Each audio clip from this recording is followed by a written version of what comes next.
I'm telling you, the forums got really good sales. Welcome to Reef2Reef Hidden Gems, Episode 2.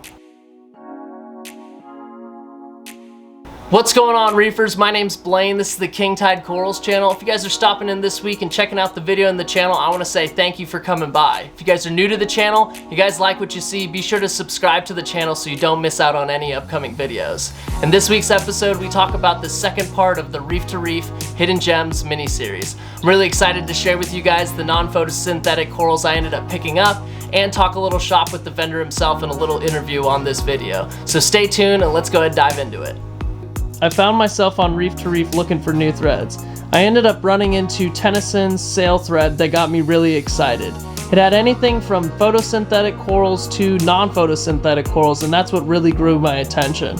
I decided to pick a couple up and I went with 3 of them. I got a black sun coral, a regular sun coral, and a blonde fathead dendro. These 3 have done pretty well in the lagoon. I think the black sun coral needs a little bit more love. It's receded a little bit tissue-wise, but I think overall, all of them are really enjoying themselves in the lagoon. Here's a picture of one of the sun corals now, and one of the fathead dendros that I picked up.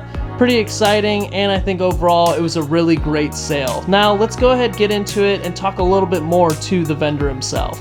I'm really excited to introduce you guys to the vendor who ended up selling me the non-photosynthetic corals. He goes by Tennyson on Reef2Reef, but also better known as Life of a Coral on Instagram. Stefan, thanks for coming by to join me on the video. How's it going? Hey Blaine, thanks for having me on the channel. I'd just like to thank you first of all for having me. It's an honor that you reached out to me to talk about sun coral, which are some of my favorite coral to grow.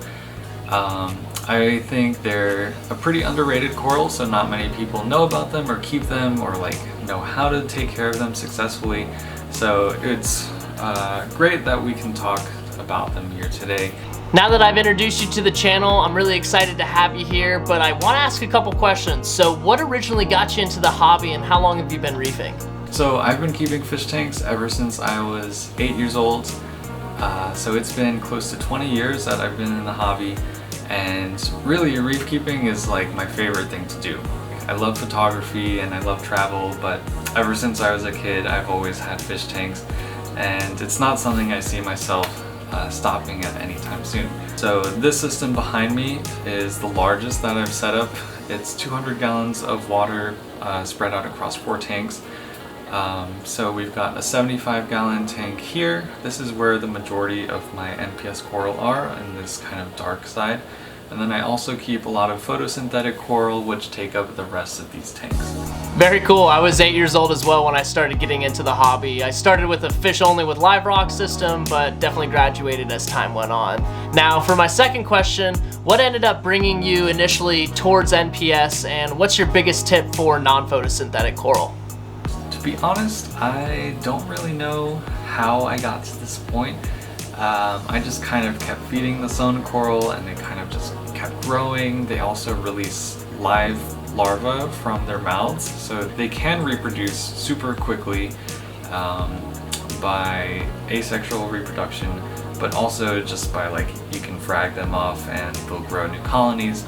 And so I think I was just drawn to how quickly these beautiful coral can reproduce in captivity. So number 1 tip for keeping sun coral would definitely be the feedings. Since they're non-photosynthetic, they 100% will rely on you for feeding.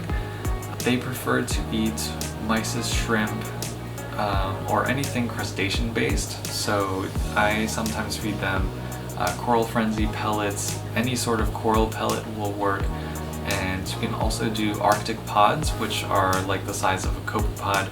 This is probably most resemblant of what they eat in the wild, are like pod-like and mysis shrimp-like creatures. And so sun coral need to be fed pretty much on a daily basis, and they prefer to eat at night. So during the day they'll stay retracted, and at night is when they open up to capture and hunt for their prey.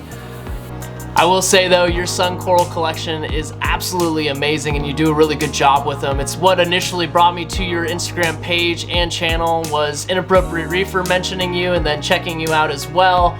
but I will say your collection is top of the notch. Now, for the last and final question, I want to ask you, what's your favorite coral that you have right now in your setup?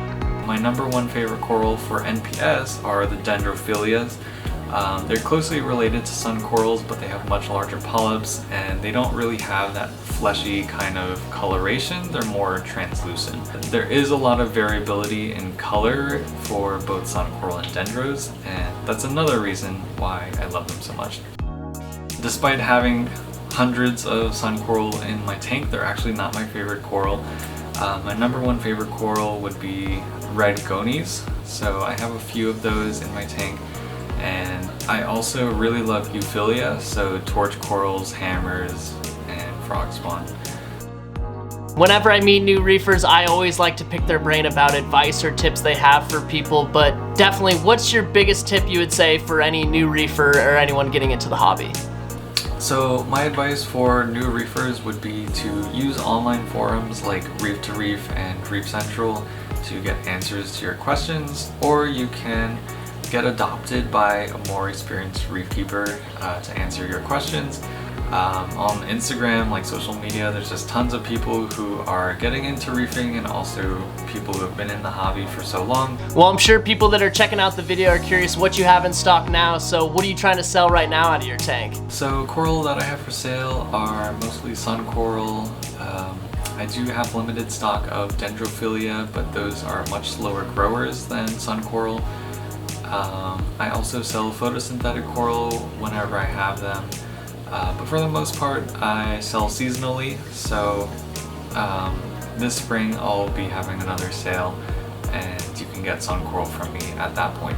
It's been great talking to you about sun coral. I wish we could do it longer and maybe get deeper into some of these things that I just brushed over quickly. I am always up for chatting about it on Instagram, if you can find me at Life of a Coral. Always happy to talk coral and just get more technical about things. Thank you for having me on your channel and hope you enjoy your sun coral. That's it for the interview, guys. It was really fun to talk shop and get a closer look at what Life of a Coral's setup is. It was really exciting to have him on the channel and also an honor for me as my first feature. It was really fun to have him here. Also, if you guys want to show him some love, I'll leave links in the description to his Reef2Reef page and also Instagram. His Instagram's really cool, got some awesome pictures and videos. You guys are going to want to check it out. Thanks again to Reef2Reef for providing such an awesome forum where these things can happen and I can find these hidden gems. If you guys like what you see and you guys aren't subscribed to the channel, be sure you do so, because I'll definitely bug him about doing an NPS video in the future and I'll have to feature him again. Thanks again, guys, and we'll see you next week.